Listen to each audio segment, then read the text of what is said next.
ಅಲ್ಪಾಯುಷಿ ಅಂತ ಹೇಳಿ ಭವಿಷ್ಯ ನುಡಿದಿದ್ದ ಜ್ಯೋತಿಷಿಗೆ ಹೆದರಿ ಇಲ್ಲೊಬ್ಬಳು ಟೆಕ್ಕಿ ಆತ್ಮಹತ್ಯೆ ಮಾಡಿಕೊಂಡಿರುವಂತಹ ವಿಚಿತ್ರ ಘಟನೆ ನೆಲಮಂಗಲದಲ್ಲಿ ನಡೆದಿದೆ.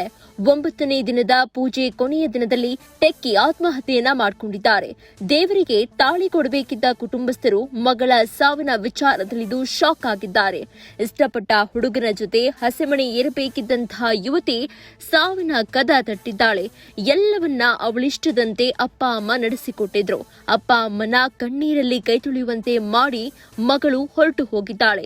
ಹೆತ್ತ ಮಗಳನ್ನ ಕಳೆದುಕೊಂಡ ಕುಟುಂಬದ ಆಕ್ರಂದನ ಮುಗಿಲು ಮುಟ್ಟಿದೆ. ನೆಲಮಂಗಲದ ಬಾಗಲಗುಂಟೆ ಪೊಲೀಸ್ ಠಾಣಾ ವ್ಯಾಪ್ತಿಯ ಎಂಇಐ ಲೇಔಟ್ನಲ್ಲಿ ಈ ದುರ್ಘಟನೆ ಸಂಭವಿಸಿದೆ. 29 ವರ್ಷದ ವಿದ್ಯಾಜ್ಯೋತಿ ನೇಣು ಬಿಗಿದುಕೊಂಡು ಆತ್ಮಹತ್ಯೆ ಮಾಡಿಕೊಂಡಿರುವಂತಹ ಟೆಕ್ಕಿ ಉಮೇಶ್ ಕವಿತಾ ದಂಪತಿಯ 2ನೇ ಮಗಳು ವಿದ್ಯಾಜ್ಯೋತಿ ಬಾಷ್ ಕಂಪನಿಯಲ್ಲಿ ಕೆಲಸವನ್ನ ಮಾಡ್ತಾ ಇದ್ಲು. ವರ್ಕ್ ಫ್ರಮ್ ಹೋಮ್ ಹಿನ್ನೆಲೆಯಲ್ಲಿ ಮನೆಯಲ್ಲಿಯೇ ಟೆಕ್ಕಿ ಕೆಲಸವನ್ನ ಮಾಡ್ತಾ ಇದ್ಲು. ಕೆಲ ದಿನಗಳ ಹಿಂದೆ ಅಲ್ಪಾಯುಷಿ ಅಂತ ಹೇಳಿ ಜ್ಯೋತಿಷಿ ಒಬ್ರು ಭವಿಷ್ಯವನ್ನ ನುಡಿದಿರ್ತಾರೆ. ಈ ಹಿನ್ನೆಲೆ ಮಗಳ ಆಸೆಯಂತೆ ಅಪ್ಪ ಅಮ್ಮ ಎಲ್ಲವನ್ನ ಕೂಡ ಮಾಡಿರ್ತಾರೆ. ಕೊಡಗು ಮೂಲದ ಯುವಕನನ್ನ ಈ ವಿದ್ಯಾ ಪ್ರೀತಿಸಿರ್ತಾಳೆ.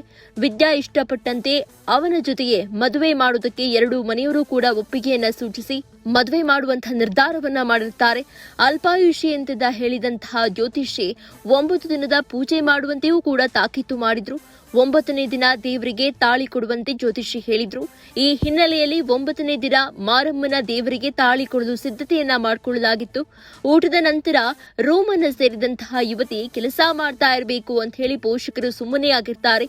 ಆದ್ರೆ ಸಂಜೆ ತಾಯಿ ಕವಿತಾ ಕರೆದ್ರೂ ಕೂಡ ವಿದ್ಯಾ ಹೊರಬರದೇ ಇರೋ ಕಾರಣಕ್ಕೆ ಕೆಲಸ ಮಾಡ್ತಿರ್ಬೇಕು ಅಂತ ಹೇಳಿ ಸುಮ್ಮನಾಗಿದ್ದಂತಹ ಕವಿತಾ 8 ಗಂಟೆಯ ಸುಮಾರಿಗೆ ದೇವಸ್ಥಾನಕ್ಕೆ ತೆರಳಲು ವಿದ್ಯಾಳನ್ನ ಕರೆತರೋದಕ್ಕೆ ಮುಂದಾಗ್ತಾರೆ. ಇಂತಹ ಸಂದರ್ಭದಲ್ಲಿ ಡೋರ್ ಓಪನ್ ಮಾಡದ ಹಿನ್ನೆಲೆಯಲ್ಲಿ ಅನುಮಾನಗೊಂಡು ಕಿಟಕಿಯಲ್ಲಿ ನೋಡಿದಾಗ ವಿದ್ಯಾ ನೇಣು ಬಿಗಿದುಕೊಂಡು ಆತ್ಮಹತ್ಯೆ ಮಾಡಿಕೊಂಡಿರುವುದು ಗೊತ್ತಾಗುತ್ತೆ.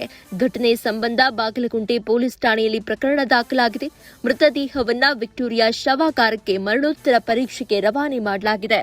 ಜೀನಿ ಸ್ಲಿಮ್ ರೆಫರ್ ಮಾಡ್ಬೇಕಾದ್ರೆ ಕಾರಣ ಏನಂದ್ರೆ ವೇಟ್ ಲಾಸ್ ಸಲುವಾಗಿ ನನ್ ಬಾಳ ಜನ ಕೇಳಿದ್ರು. ಫಸ್ಟ್ ನಾನ್ ತಗೊಂಡು ನನಗೆ ರಿಸಲ್ಟ್ ಬಂದ್ಮೇಲೆ ಆಮೇಲೆ ನಾನು ಜೀನಿ ಸ್ಲಿಮ್ ಇನ್ನೊಬ್ಬರಿಗೆ ಪ್ರಿಪೇರ್ ಮಾಡಿದ್. ಸುಸ್ತಾಗೋದು ಕಡಿಮೆ ಆಯ್ತು, ವೀಕ್ನೆಸ್ ಅದು ಏನೂ ಇಲ್ಲ, ಪೂರಾ ಹೆಲ್ದಿ ಅದೇನಿ. ವೇಟ್ ಜಾಸ್ತಿ ಇರೋರಲ್ಲಿ ಏನೇ ಡೌಟ್ ಇಲ್ಲದೆ 100% ಬಳಸಬಹುದು. ಪ್ರತಿದಿನ ನಮ್ಮ ಜೀನಿ ಸ್ಲಿಮ್ ನ ಯೂಸ್ ಮಾಡಿ ಯಾವುದೇ ಸೈಡ್ ಎಫೆಕ್ಟ್ ಇಲ್ದಂಗೆ ನೀವು ಸಣ್ಣ ಆಗ್ತೀರಾ.